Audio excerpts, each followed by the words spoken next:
Guys, we've got a bombshell story here today. Brian Flores, the former Dolphins coach who was just fired this offseason, is suing the NFL for alleged racism. And guys, you can see Flores is suing the NFL, the Giants, the Dolphins, and the Broncos for alleged racism in hiring. And he includes text from Patriots head coach Bill Belichick in the suit as evidence.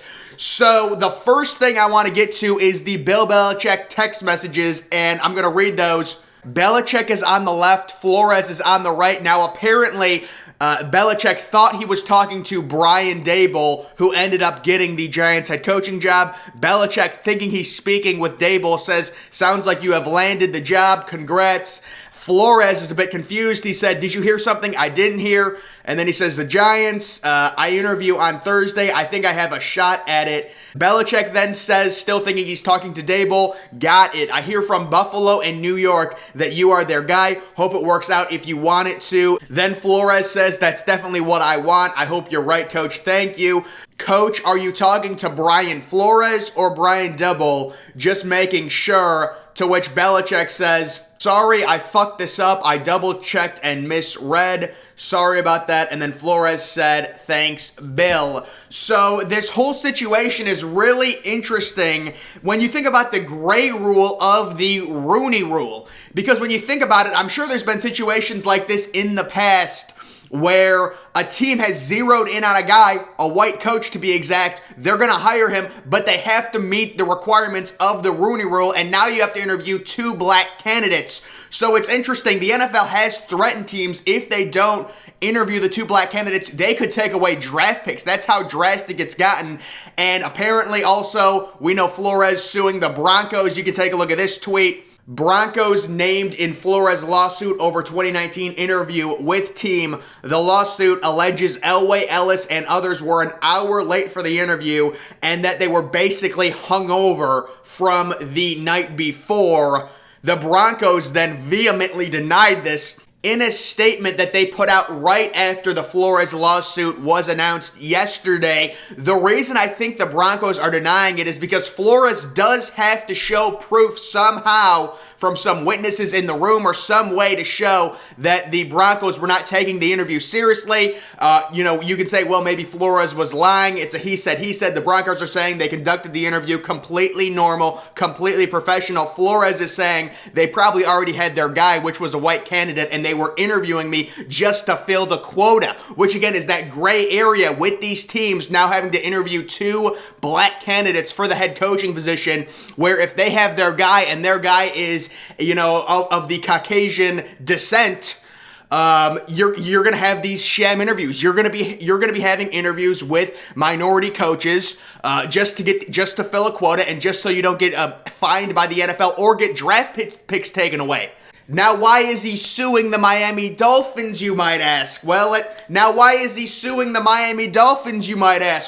get into it. Breaking via ESPN, former Dolphins coach Brian Flores claims owner Stephen Ross attempted to pay him to tank and lose games purposefully, offering Flores $100,000 for every game the team lost.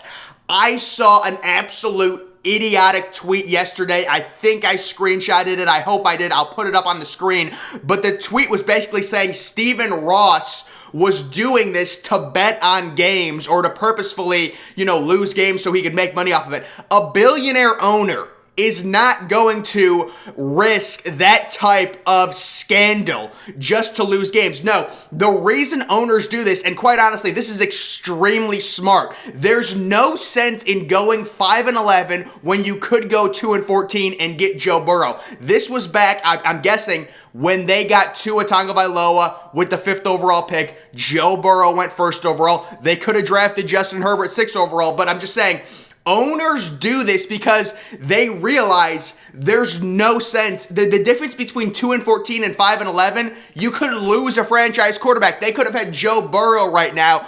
I'm sure this happens in other places. Hugh Jackson was saying that Jimmy Haslam was paying. That kind of broke today, that Hugh Jackson coming out saying, we were paid to lose games. It does not surprise me at all. Again, it's better to go 1-15 and get your franchise quarterback than it is to go 3-13 and get the 5th and get the 3rd or 4th overall overall pick. That's why they're paying. They're not doing it so they can bet on games like billionaires need money to bet on games and rig games. They're doing it so their team gets a better draft pick so they can draft a franchise quarterback. So I think that part of the lawsuit is ridiculous. Now, obviously, when it comes to ethics, the NFL is going to hate that. They're not going to like that. Just in terms of my strategy, I would want my owner saying, lose these games too. There's no sense in going 4-12 every year. Go 1-15, get your franchise quarterback first overall, and go from there. You know, I'm a Browns fan. The Browns had back-to-back number 1 overall picks. One of them worked out. One of them looks like it's not going to work out. Myles Garrett was a great pick. Baker Mayfield, it is what it is. He was injured. We'll see. But like, I would 100% rather tank than be 4-12 every year. Now, when it comes to the NFL struggling to hire minority head coaches, this is what I'm going to say on the issue. There's a lot of race baiting going around. Like when they say only 1 out of 32 head coaches is minority, that's completely false. It's just not true. There's not 32 coaches in the NFL right now because there are open positions. Byron Leftwich might get hired by someone. Flores, not anymore. There were people saying, I think Field Yates tweeted out, Brian Flores is risking his coaching future with this lawsuit. No, Brian Flores knows he's not coaching in the NFL. You can't sue the NFL and then get hired by the NFL. Brian Flores knows it's done. And this lawsuit will be really interesting because it is that gray area where teams are forced to interview 2 black coaches, and if they already know they're going to hire, some white guy to be their head coach, you are going to have interviews that are just to fill a quota. And looks like that's what the Giants were doing. I know people were saying that Bill Belichick was doing this on purpose. I think that's a complete misread. I think Bill Belichick just texted the wrong Brian.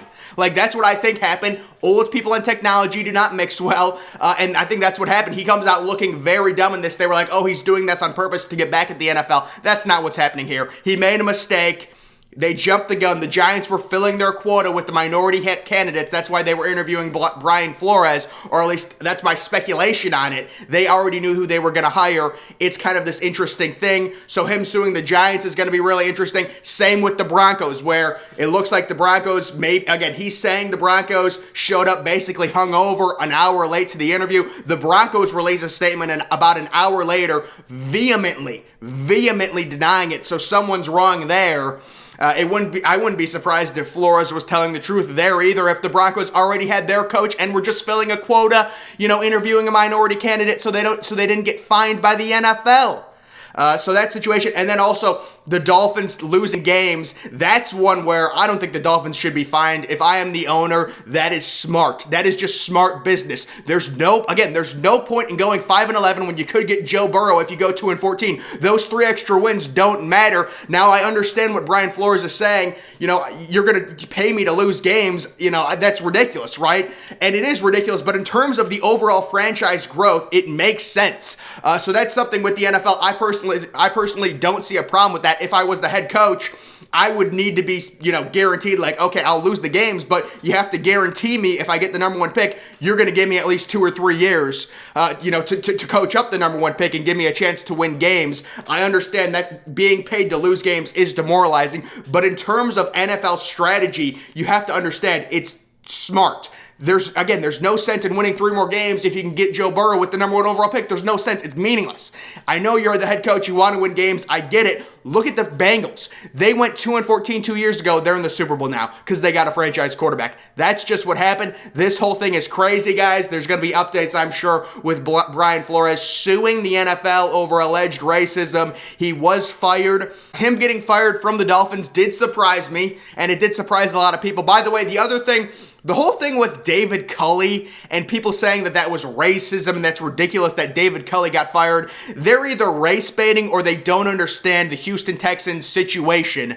David Culley was always going to be a stopgap head coach, and that's just the way it works sometimes in the NFL. The Houston Texans lost their franchise quarterback, Deshaun Watson. They were going into a rebuild. They needed a stopgap guy. Jim Tomsula of the 49ers is another example. I think he lasted 2 years. He was a complete stopgap. There was no way they were sticking with him. Another example back in 2013 for the Browns, Rob Chudzinski, who the players loved Rob Chudzinski. They called him Chud. Very similar to this David Culley situation. The Browns were not expected to do very well. They went 4-12. Rob Jasinski got fired after 1 year. This isn't just because, oh, David Culley is black, that's why he gets fired. He was just a stopgap head coach.